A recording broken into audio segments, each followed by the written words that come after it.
Я приветствую всех, уважаемые родители, коллеги.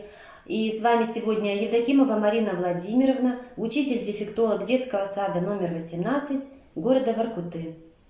Тема нашей консультации – использование элементов музыкальной терапии в индивидуальной работе с ребенком-аутистом. То есть музыкальная терапия – очень такой интересный, важный этап в обучении ребенка, привлекает к звукам, привлекает к играм и упражнениям. Марина Владимировна, пожалуйста. Итак, уважаемые коллеги, в вашей группе, например, есть детки, у которых, возможно, есть аутистические черты, реакции, да, вот подобное поведение. Но мне бы хотелось вот таким образом вас еще спросить. Есть ли в вашей группе дети, особенно музыкальные руководители, и, ну, и воспитатели, конечно, тоже могут понять вот мой вопрос. Есть ли такие детки, которые тревожно, негативно реагируют на прослушивание музыкальных фрагментов в записи? Например, начинается музыкальное занятие, либо вы готовитесь к какому-то празднику, или в группе вы включаете физминутки, там, прослушивание каких-то музыкальных фрагментов из мультиков, и вот начинается плач, крики, выключи, выключи, просьбы, какие-то негативные реакции. Вот. Отказываются дети выполнять музыкально-ритмические упражнения, движения на занятии. Делают попытки покинуть помещение, то есть покинуть этот зал, где происходит музыкальная игра, особенно если эта фонограмма звучит громко. Либо, например, на занятии мы более щадяще как-то все это дозированно занимаемся. Когда происходит праздник, то тут уж совсем ребенку тяжело, и он всячески пытается сорвать, да, нам мероприятие. Если бы такое было, то, возможно, скорее всего, у этих детей присутствуют все-таки аутистические черты. Вот. И удивительно, что, как правило, бурно реагируя на громкое звучание музыки, на извлекаемые другими людьми звуки, эти дети сами с удовольствием могут играть с музыкальными инструментами, делать это довольно громко, не испытывая малейшего дискомфорта. А почему ритуал прощания появляется? Неправильно загрузилась презентация. Все Да. хорошо. Вот, то есть они сами могут очень громко извлекать звуки, и это им не приносит никаких удобств. То есть все в порядке, ребенок доволен и очень он комфортно себя чувствует. Барабанят, гремят, звенят, трещотками играют, удивительно. Значит, я тогда хотела бы, ну, все только потому, что ребенок сам является источником звука и контролирует этот процесс. Когда все под его контролем, это его не доставляет дискомфорта.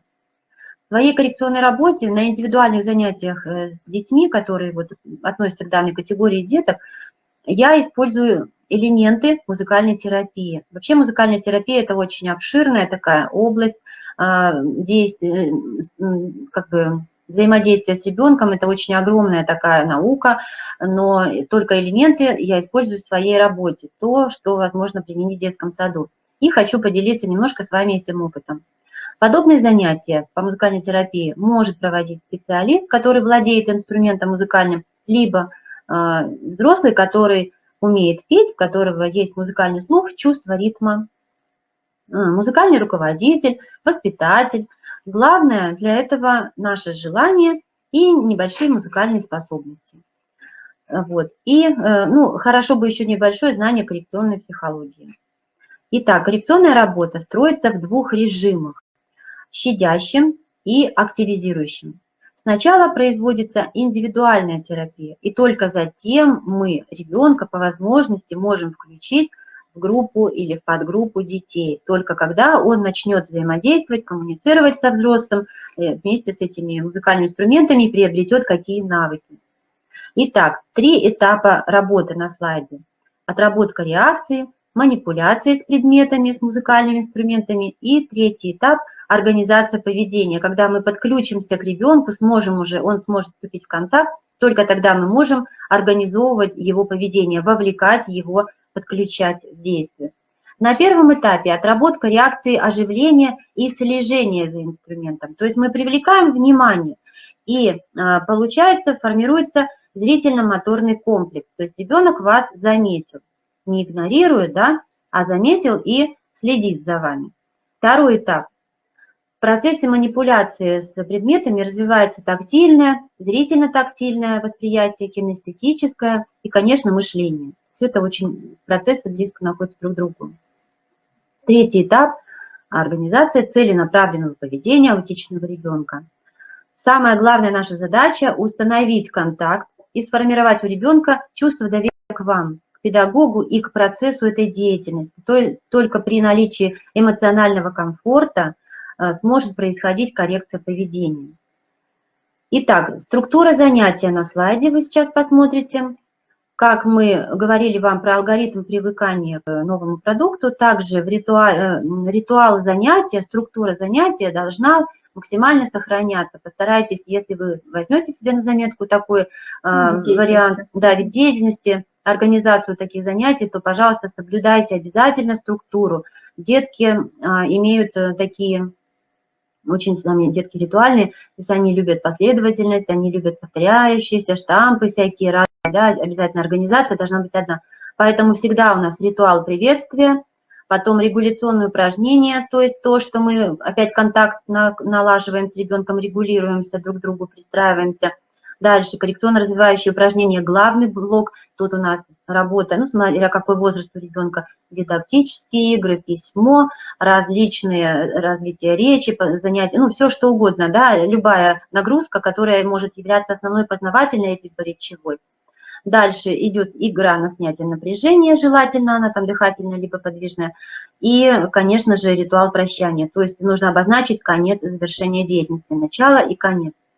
Итак, во время ритуала приветствия ребенок настраивается на работу, он уже инструмент музыкальный в руках педагога помогает ребенку организоваться на начало действия, на начало деятельности и довериться вам.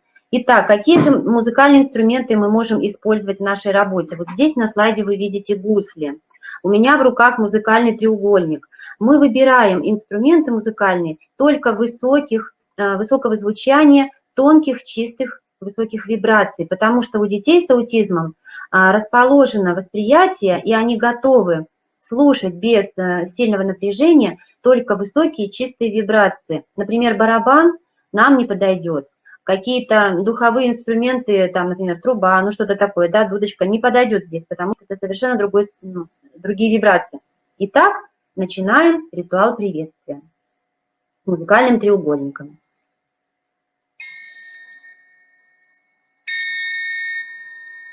Здравствуй, здравствуй, Симка, Симка, Серафимка. Поздоровались с мальчиком Серафим и дальше передаем ему палочку. И ребенок отвечает вам. Если ребенок не говорит, значит пропойте это приветствие за него. Здравствуйте, Марина. И даем ему возможность поиграть с этим музыкальным инструментом столько времени, сколько ему будет это необходимо. Когда он утолит свой интерес, насладится звуком, насладится своей вот этой игрой, да, манипуляцией, мы перейдем тогда к следующему, к регуляционному упражнению. Мы сейчас сворачиваем и включаем небольшой видеофрагмент, где будет показано регуляторное упражнение из опыта работы моей с мальчиком, у которого ранний детский аутизм. Так, звук убрала.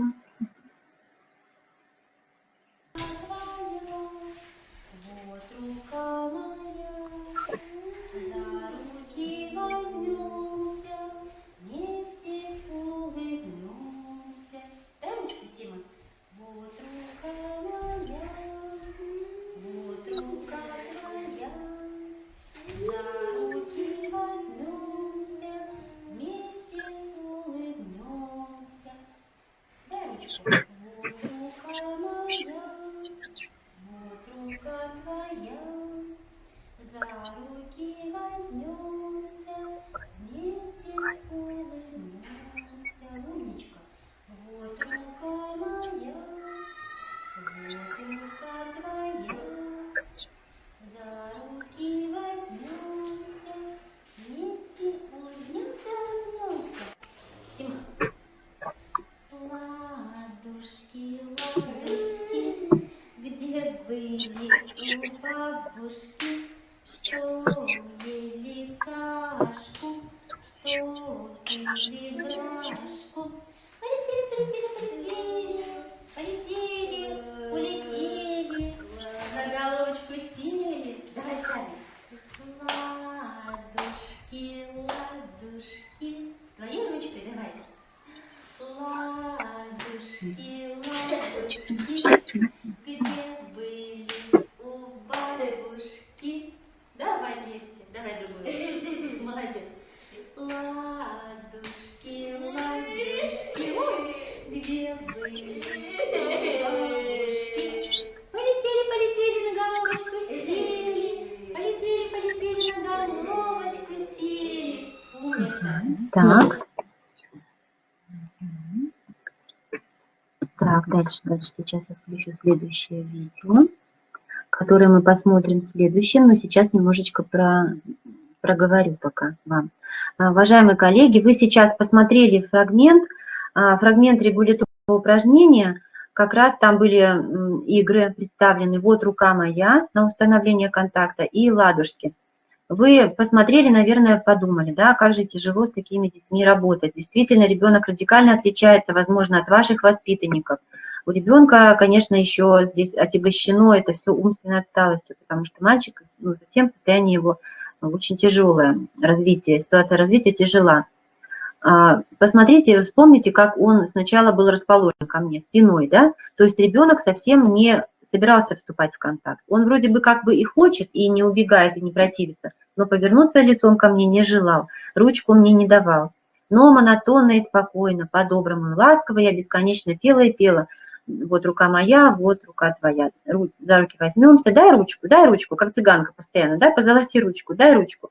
И когда запела ладушки, и вдруг мы соизволили пообщаться с Мариной Владимировной, тогда ребенок развернулся лицом. Это достижение, потому что не всегда он ведет себя так. Тут замечательно удалось заснять такой важный момент контакта.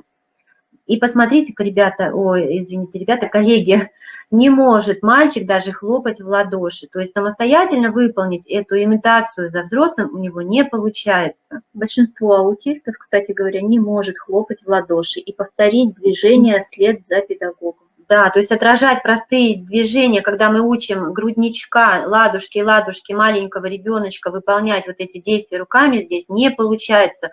И получается вот это вступить в такое подражание. Поэтому мы выполняем прием коррекционный, как мы вчера все говорили, позавчера, рука в руке, берем ручки ребенка и хлопаем его руками. И он ведь ручку мне тянет, да, одну, что он хочет хлопать, ему нравятся ритмичные движения под мое пение, но не может сам, помогаем ему. Итак, контакт мы установили, настроились на работу. Даем в основном блоки, дидактическую игру, вкладыши, например, это мы уже практически выучили, умеет он уже, да, зрительно соотносит. И выполняем это, опять же, занятие музыкальное под музыку. Какую же музыку фоном тихим, негромким мы будем включать? Это Моцарт. Моцарт рекомендовано, если вы почитаете об этом, музыкальная терапия для детей с аутизмом, рекомендовано 2 композитора, Моцарт и Вивальди. И вот соната до мажор, она лидирует в списке предложенных музыкальных произведений, потому что она звучит и в оркестровке, и в фортепианном исполнении, опять же, высокие звуки, чистые вибрации, когда ребенку очень это приятно, комфортно и даже помогает, способствует его мыслительной деятельности. Давайте посмотрим этот небольшой фрагмент.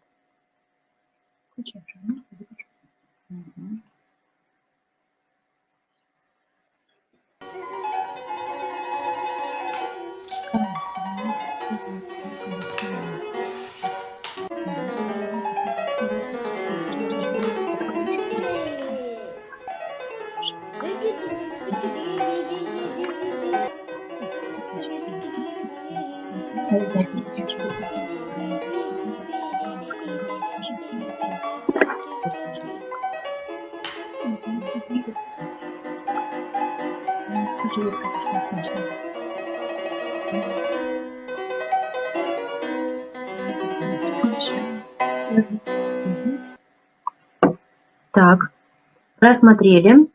И вот я вас призываю, уважаемые коллеги, запомнить это музыкальное произведение, соната Моцарта до мажор. И если в вашей группе есть такой ребенок, пожалуйста, вы можете использовать это в своей работе. Вы можете не только для ребенка с аутизмом, вы можете включать эту сонату, это музыкальное произведение во время проведения своих занятий. Сели рисовать с детками, включите тихим фоном. Это благотворно влияет на психику, то есть помогает эта музыка настроить эмоциональный фон, успокоить нейронные вот эти вот процессы, реакции, то есть активизировать и гармонизировать. Вот, таким образом ученые пришли к этому выводу, ученые, мировое сообщество, это действительно так, к этому надо отнестись серьезно, профессионально, то есть действительно музыка творит чудеса. И даже когда мы вот включаем, когда у нас сильно какие-то агрессивные состояния у детей, мы включаем такую музыку, и дети 100% успокаиваются, все и всегда. Они сосредотачиваются, они садятся на стульчики, они слушают, замолкают. И если музыку включать даже, например, во время тихого часа, да, то это тоже очень расслаблять может, и даже засыпают дети, которые не могли спать. Следующее, что хочу вам сказать.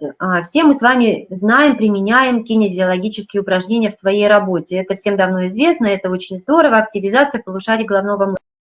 Так вот, при аутизме взаимодействие обеих полушарий головного мозга нарушено. Поэтому нам совершенно необходимо выполнять эти упражнения также с детьми. Опять же, в рамках музыкального занятия можно это выполнять упражнения при помощи музыкальных инструментов. Музыкальный помощник наш металлофон.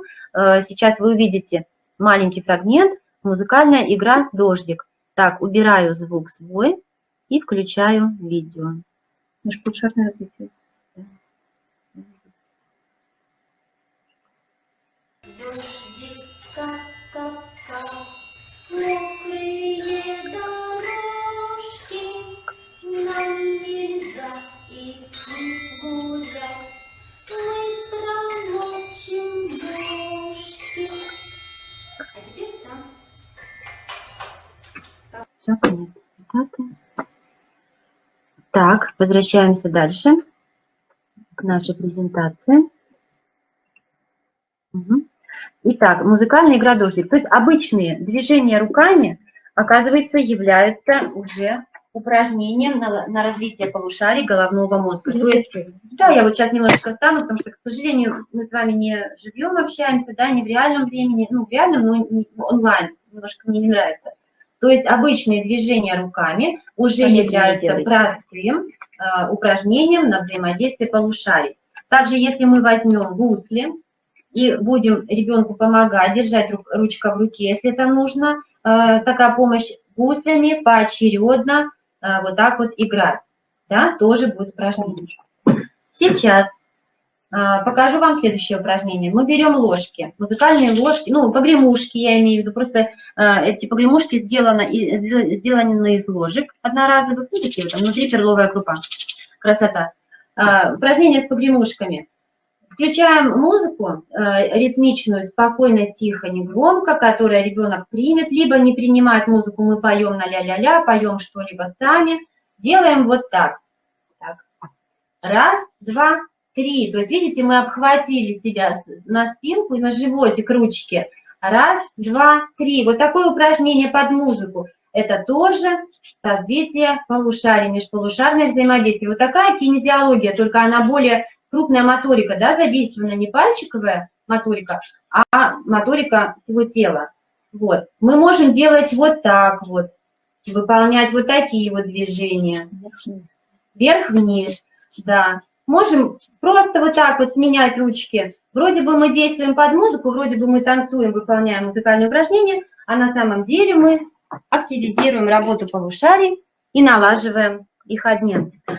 Далее. Небольшое упражнение вам сейчас покажу, передай стук. Мы переходим к такому моменту, когда ребенок, освоив некоторые игровые упражнения, освоив выполнение с педагогом и комфортно себя почувствовав, может включиться в коллектив детей. Допустим, он может проиграть это уже в группе. То, что он умеет, знает, что не вызывает у него страха, какого-то отчуждения, он может присоединиться к деткам. Включаем его в маленькую коллективную игру. Пожалуйста, мы сейчас ее посмотрим. Игра «Передай стук». Музыкальная игра. Вы увидите взрослых. Это педагоги на семинаре.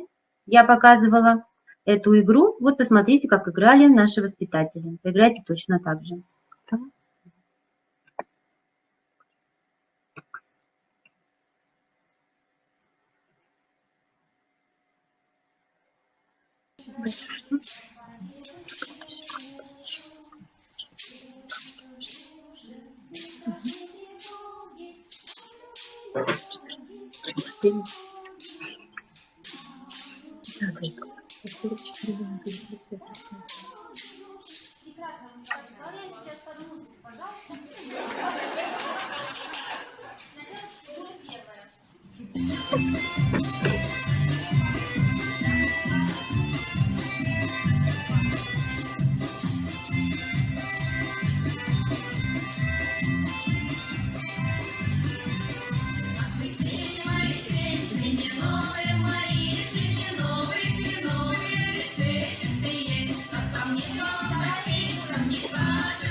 Так, уважаемые коллеги, вы эту игру, вы поняли, да, можете проиграть в коллективе, конечно же, детей, потому что, так, сейчас включаю новую, но пока еще не запускаю, в кругу детей, потому что это же взаимодействие, когда мы слушать должны, вот другой ребеночек уже стукнул, начинаю я, потом жду, пока стукнут все, то есть это уже идет коммуникация, она не прямая, но все-таки мы делаем что-то вместе, что-то нас сплотило. Вот, дальше идет следующая игра, которую мы сейчас посмотрим, музыкальная игра. Но у меня к вам такой проблемный вопрос.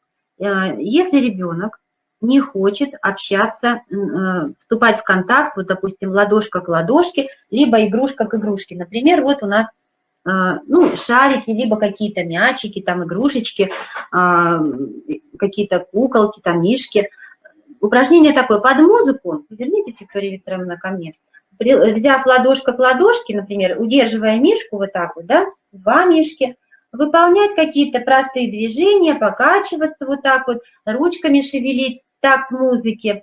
Как Ребенок ведомый, да? Да, ребенок ведомый. Если это делает первый педагог, либо потом начинают дети между собой в паре, мы как бы его ребеночка включаем в социум. Что делать, если ребенок не хочет, чтобы вот эта вот игрушка была, которую он держит, прикасалась к другому человеку. Либо это ладошка к ладошке в идеале, потом мы вместе, мы танцуем вот так вот под музыку. Если он не хочет, он не может дотронуться до другого человека. Что мы можем сделать?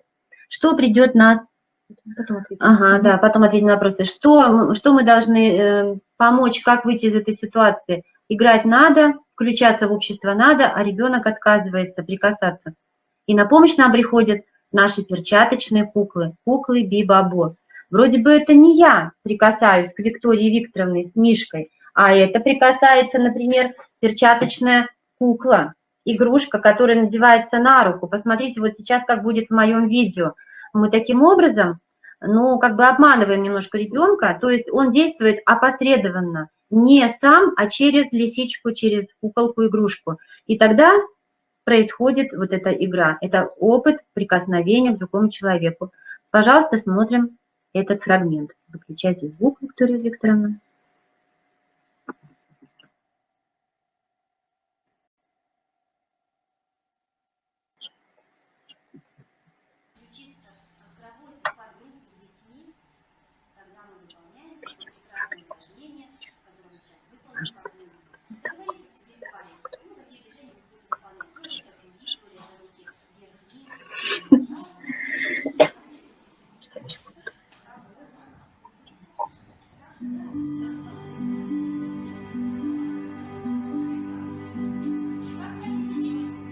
Танцуйте, танцуйте.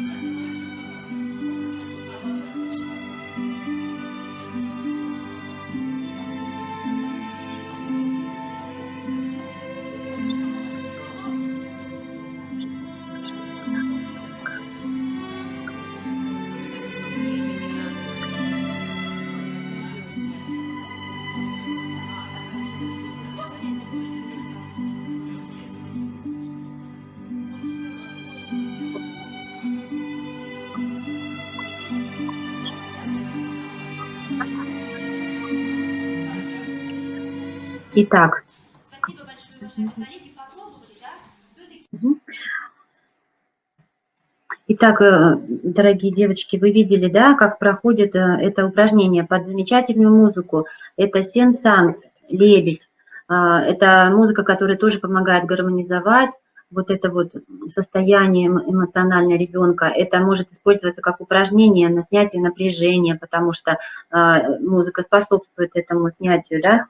И ритуал прощания обязательно мы завершаем эту нашу музыкальную часть, наше музыкальное занятие, выполняем ритуал прощания. Ну, еще когда, ладно, я потом чуть позже скажу про, на сайте Рассвет есть моя видеоконсультация, в которой подробно еще показаны другие упражнения по данному разделу, в том числе и на снятие напряжения. Итак, ритуал прощания мы завершаем точно так же, как и начали. До свидания, Симка, Симка, Серафимка. И передаем ему палочку. И ребенок отвечает вам. Или вы пропеваете за него то, что вы хотели бы пропеть. Вот. То, что, как вам кажется, он мог бы вам ответить в этот момент. Дайте возможность опять же поиграть с треугольником и завершите свое занятие. Итак, конечно, занятия с ребенком требуют времени. Не все получается сразу. Каждому упражнению, каждому этапу нужно долго учить, приучать. Если, не дай бог, еще уйдет ребенок на больничных, считайте, все потеряно. Песня хороша, начиная сначала. Но другого выхода у нас, опять же, повторюсь, нет. Действуем строго в рамках определенных правил и структур. Я благодарю всех за внимание. Всего доброго.